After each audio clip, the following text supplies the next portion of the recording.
Thank you so much, Senator Kerry, for your chairmanship, the Foreign Relations Committee, and your very real leadership on this important issue, and to Senator Lugar.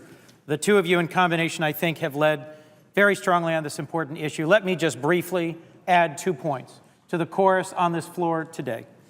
First, to the senators who've spoken pointedly about their fears, their concerns about homeschooling.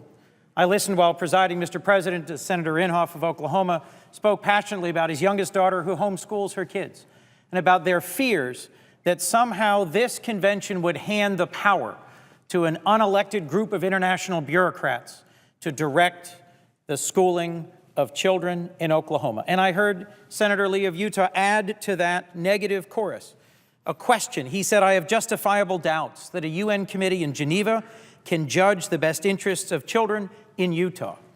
I agree. And this convention does nothing to empower an international convention of bureaucrats to direct the schooling of children in Delaware, in West Virginia, in Indiana, or in Massachusetts. And I am frankly upset, Mr. President, that they have succeeded in scaring the parents who homeschool their children all over this country. My own office has gotten dozens of calls and letters demanding that I vote against this convention. As a matter of international law and as a matter of U.S. law, this convention does nothing to change the homeschooling of children in America. Rather, it does something positive. The Americans with Disabilities Act, led so brilliantly in its ratification by Senator Tom Harkin, who will speak shortly, and where Senator Robert Dole was a central architect of its passage in this chamber, stands as one of the greatest accomplishments of this country in our steady progress towards freedom and inclusion.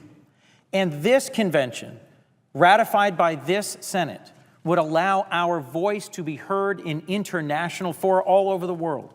1 billion citizens of this world live with disabilities every day. And Mr. President, our voice deserves to be heard when we open the Senate every day. We say the Pledge of Allegiance, and at the end of it, we hold up to the world our standard: liberty and justice for all.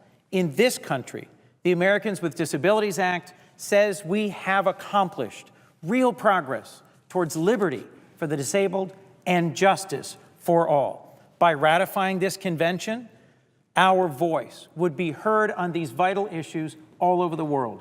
It's a voice that deserves to be heard. I urge my colleagues to ratify the convention.